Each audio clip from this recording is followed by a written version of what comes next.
안녕하세요. 새벽의 축구 전문가 페노입니다. 오늘은 토트넘의 새로운 감독으로 확정된 폰세카 감독이 어떤 전술을 사용하는지, 그리고 토트넘에서 어떤 모습을 보여줄지 미리 살펴보려고 합니다.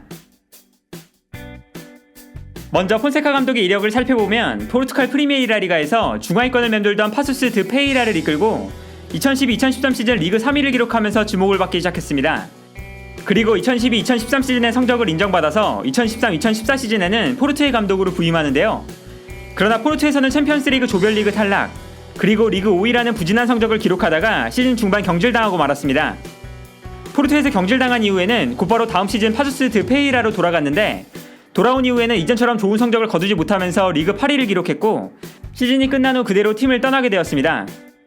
하지만 파수스 드 페이라를 떠난 바로 다음 시즌 브라가의 감독으로 취임했고, 브라가에서는 리그 4위, 포르투갈의 FA컵이라고 할 수 있는 타사드 포르투갈에서는 우승을 거두면서 반등에 성공합니다.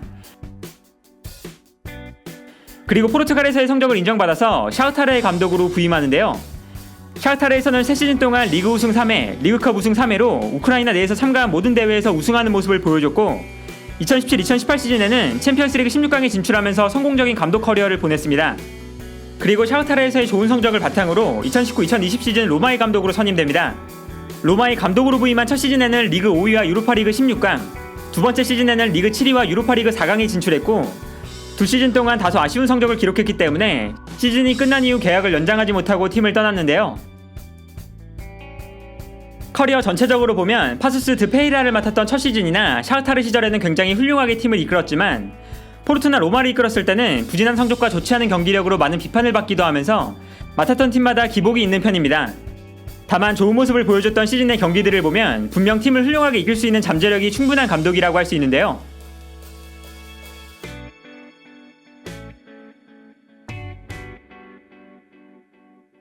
폰세카 감독의 전술을 살펴보면 매우 공격적인 스타일을 가진 감독입니다. 먼저 폰세카는 4-4-2 혹은 4-2-3-1에 가까운 포메이션을 선호하지만, 로마에서는 4-2-3-1을 사용하다가 지난 시즌 중반부터 3백을 기반으로 3-4-2-1 전형으로 팀을 운영했습니다. 그리고 어떠한 전형을 사용하든 수비라인을 높게 끌어올리고 좌우 측면 수비수를 굉장히 공격적으로 전진시킨 이후에 중앙지역에는 많은 선수들을 밀집시킨다는 것이 특징인데요.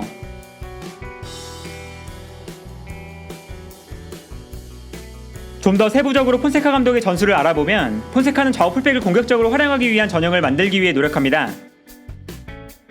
지난 시즌 로마에서 자주 사용했던 3-4-2-1 전형을 중심으로 생각해보면, 로마는 수비형 미드필더 한 명이 후방으로 내려가면서 중앙 수비수들이 좌우 측면으로 움직이는 모습을 보여줍니다. 중앙 수비수들이 측면에서 볼을 받아주기 때문에 자연스럽게 측면 수비수들이 후방 빌드업에 참여하는 것이 아니라 공격적으로 높은 위치까지 올라갈 수 있는 것인데요. 따라서 로마는 3백으로 나왔을 때 볼을 전개하는 상황이 되면 최후방에 4명의 선수가 배치되는 장면이 자주 나왔습니다.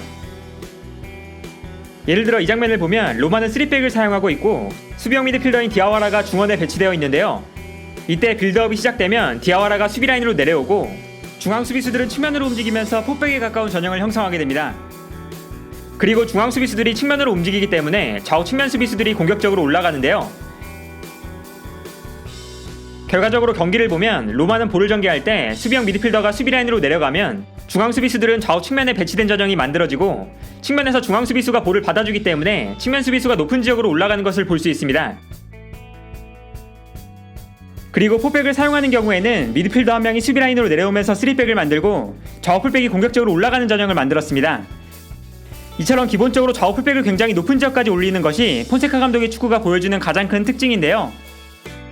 포백으로 출전하는 경기를 보면 볼을 전개할 때 중앙 미드필더 한 명이 수비라인 사이로 내려오게 됩니다. 그리고 미드필더가 내려와서 3백을 만들 때 중앙 수비수들이 측면으로 움직여주면 좌우 측면 수비수들은 공격적으로 올라갈 수 있게 되는데요.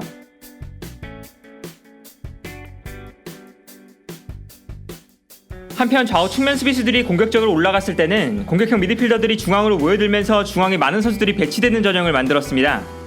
그리고 이때 재밌는 특징은 중앙 미드필더 한 명이 공격형 미드필더처럼 전진한다는 것입니다. 지난 시즌 로마에서는 주로 베레투가 이러한 역할을 맡았는데요. 결과적으로 최전방 공격수 밑에 3명의 선수가 위치하는 전형이 만들어졌습니다. 경기 장면을 보면 이러한 특징을 명확하게 확인할 수 있습니다. 이 장면에서 로마는 3톱을 중심으로 중원에 2명의 미드필더가 배치되어 있는데요. 여기서 공격을 전개하는 상황이 되면 베레투가 공격 지역으로 올라가게 됩니다. 그리고 베레투가 공격 지역으로 올라가주면서 로마는 최전방 공격수 밑에 3명의 선수가 위치하게 되는 것인데요. 그리고 공격수 밑에 많은 선수들이 위치했을 때 로마가 보여줬던 전술적인 특징은 3명의 선수가 자유롭게 움직이면서 상대 수비를 혼란스럽게 만들었다는 것입니다. 여기서 눈에 띄는 활약을 보여주는 선수는 베레투였는데요. 베레투는 전방에서 왕성한 활동량을 보여주면서 공격 라인의 활기를 불어넣어줬습니다. 동료 선수가 압박을 당하고 있을 때 상대 수비를 끌고 움직이면서 패스를 받을 수 있는 공간을 만들어주거나, 동료 선수가 상대 선수를 끌고 움직이면 비어있는 공간으로 움직여서 볼을 받아주기도 했습니다. 베레투뿐만 아니라 미키타리안이나 펠레그리니처럼 최전방 공격수 밑에 배치되는 선수들이 자리를 활발하게 바꿔가면서 플레이하기 때문에 상대팀 입장에서는 로마의 공격 패턴을 막아내기가 굉장히 까다로웠는데요. 이 장면을 보면 베레투가 수비수를 끌고 내려오는 움직임을 가져갈 때 오른쪽에 있었던 펠레그리니가 수비가 올라간 공간으로 빠져들어가면서 볼을 받아주는 것을 확인할 수 있습니다. 그리고 로마는 미드필더들의 활발한 움직임을 활용해서 상대 수비에 혼란을 주게 됩니다. 이 장면에서는 미키타리안이 볼을 잡을 때 비어있는 공간에 비아르가 올라와 있습니다. 이때 상대 수비는 비아르를 견제하면서 뛰어나갈 채비를 하고 있는데요. 그러나 이 순간 역으로 펠레그리니가 수비 뒷공간으로 침투해 들어가게 됩니다. 그리고 미키타리안이 펠레그리니를 향해 패스를 보내주는데요. 결국 이 상황에서 펠레그리니가 미키타리안의 패스를 받아 결정적인 찬스를 잡게 되는 것을 볼 수 있습니다. 또한 중앙의 선수들이 밀집한 전형에서 얻을 수 있었던 장점은 공중볼에 강점이 있는 제코가 볼을 떨어뜨려줬을 때 세컨볼을 향해 달려드는 선수가 많다는 것이었습니다. 제코의 제공권이 워낙 좋은 만큼 제코에게 한 번의 패스를 보내주고 떨어지는 세컨볼을 차지하는 것이 로마에게 중요한 공격 패턴 중 하나였는데요. 예를 들면 최전방에 위치한 제코 밑에 3명의 선수가 배치되어 있는데 이때 제코에게 볼을 보내주고 제코가 볼을 떨어뜨려주게 되면 바로 뒤에 있는 3명의 선수가 세컨볼을 향해 달려들 수 있는 것입니다. 하지만 로마는 공격을 위해서 중앙 미드필더 한 명이 공격적으로 올라와 있는 만큼 중원이 헐거워져 있기 때문에 볼을 빼앗겼을 때 수비적으로 중원이 불안해질 수 있었습니다. 그리고 로마는 이러한 단점을 최소화하기 위해서 전방에 배치되어 있는 선수들이 볼이 있는 위치로 움직여서 상대를 강하게 압박하는데요. 로마의 압박이 통할 때는 전방에서 상대의 볼을 빼앗아내면서 좋은 찬스를 맞이했습니다. 이 장면을 보면 전방에서 상대팀에게 볼을 빼앗길 때 로마는 전방에 많은 선수들이 있기 때문에 볼을 잡는 상대 선수를 향해서 많은 선수들이 달려드는데요.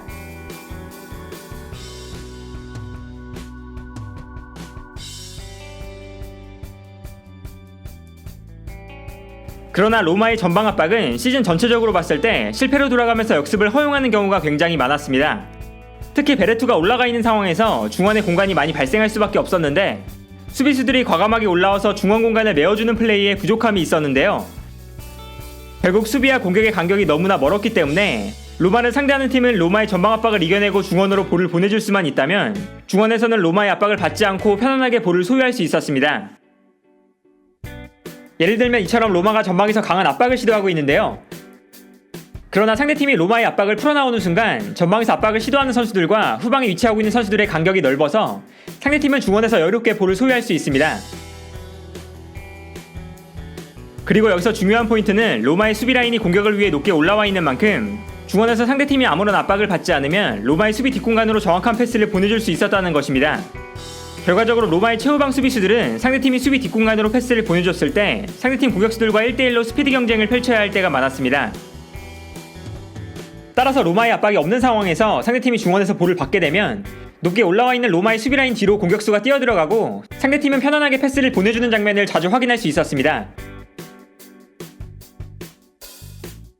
지난 시즌 폰세카 감독 체제에서 스몰링이 뛰어난 활약을 보여주면서 찬사를 받았던 것도 상대 공격수와 스피드 싸움을 해야 하는 상황이 많아지면서 빠른 발을 가진 스몰링이 자신의 스피드를 보여줄 수 있는 장면이 많았기 때문이었습니다. 그러나 이렇게 수비수의 개인 역량에 의존해야 하는 상황이 많다는 것은 수비수가 상대 공격수에게 볼경합에서 한 번이라도 패배하게 되면 결정적인 실점 위기를 맞이하게 된다는 것을 의미했는데요. 특히 평균적으로 공격수들의 개인 능력이 출중한 B클럽들과 경기했을 때 그만큼 공격수와의 스피드 경쟁에서 패배하는 장면이 많아질 수밖에 없었고, 이것이 폰세카 감독 체제에서 로마가 B클럽들과의 경기에서 굉장히 약한 모습을 보여줬던 가장 큰 이유였습니다. 기록으로만 봐도 이번 시즌 로마는 리그에서 7위를 기록했는데 로마보다 좋은 성적을 거둔 6팀들과의 맞대결 성적을 보면 12경기에서 1승 4무 7패로 좋지 않은 성적을 보여줬는데요. 이처럼 공격력에 비해서 수비가 불안하다는 것은 폰세카 감독의 가장 큰 문제라고 할 수 있습니다.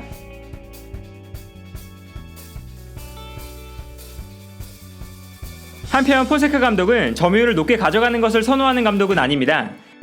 폰세카 감독에게 후방 빌드업은 후방에서 볼을 소유하면서 측면 수비수가 공격 지역으로 올라가는 시간을 확보하고 자신이 원하는 전형을 만들기 위한 작업이라고 할 수 있는데요. 공격 전형을 만든 이후에는 후방에서 볼을 점유하기보다 좌우측면을 넓게 활용하거나 선수들이 모여있는 중앙 지역으로 빠르게 패스를 보내주게 됩니다. 이번 시즌 리그에서 로마의 기록을 봐도 로마는 경기장을 3등분했을 때 자신들의 진영에서 플레이한 비율이 25%였는데 이것은 리그 전체에서 두 번째로 적은 기록이었습니다.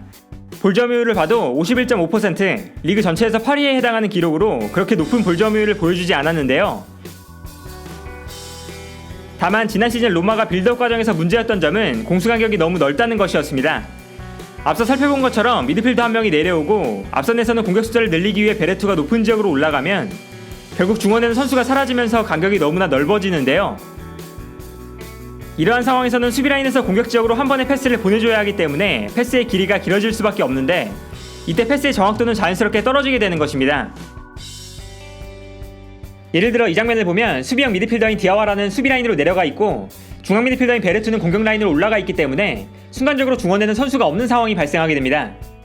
그리고 로마는 중원을 거쳐갈 선수가 없는 만큼 볼을 전개할 때 수비라인에서 공격 라인으로 롱패스를 보내줄 수밖에 없는 것인데요.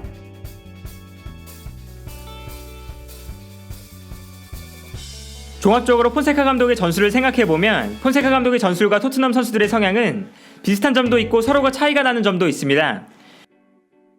4-2-3-1 전형을 사용한다고 생각했을 때 좌우 측면 수비수들을 공격적으로 활용하면 레길론과 도어티가 공격적인 역할을 수행할 수 있고 중앙에는 손흥민을 비롯한 공격수들이 중앙에 밀집한 전형을 형성할 수 있습니다. 특히 중원에서 은돔벨레 같은 선수들이 높은 지역으로 올라와서 공격에 적극적으로 가담하는 모습을 보여줄 가능성이 크고 호이비에르 같은 선수들이 후방에서 수비적인 역할을 맡을 텐데요. 이때 다이어, 산체스, 알더베이럴트 같은 토트넘의 중앙 수비수들이 수비 라인을 공격적으로 올린 상황에서 수비 뒷공간을 커버할 수 있느냐가 무엇보다 중요하다고 할 수 있습니다. 기본적으로 측면과 중앙에는 공격적인 재능이 있는 선수들이 많은 만큼 폰세카 감독의 공격 축구가 좋은 모습을 보여줄 수 있지만 지난 시즌에도 불안한 수비 라인이 문제로 지적되었던 토트넘은 폰세카 감독 체제에서 수비적으로 불안한 장면이 자주 나타날 가능성이 높은데요. 한편 선수단의 운영적인 측면에서는 폰세카 감독이 현재 토트넘의 상황과 어울리는 감독이라고 할 수 있습니다. 폰세카 감독은 로마에서 주어진 자원들을 효과적으로 활용하는 감독이었는데요. 무엇보다 브루노 페레즈나 카스드로프처럼 팀에 적응하지 못하고 있었던 선수들에게 적절한 역할을 부여하면서 선수들이 좋은 활약을 펼칠 수 있는 환경을 만들어주기도 하고 스몰링이나 미키타리안처럼 다른 팀에서 부진을 겪고 있지만 자신의 축구에는 적합한 선수들을 영입해서 훌륭하게 활용했습니다. 토트넘이 재정적으로 여유가 없는 상황에서 콘테 감독과의 협상이 영입에 대한 견해 차이로 결렬되었다는 것을 생각해보면 토트넘에게는 폰세카 감독의 스타일이 적합하다고 할 수 있는데요.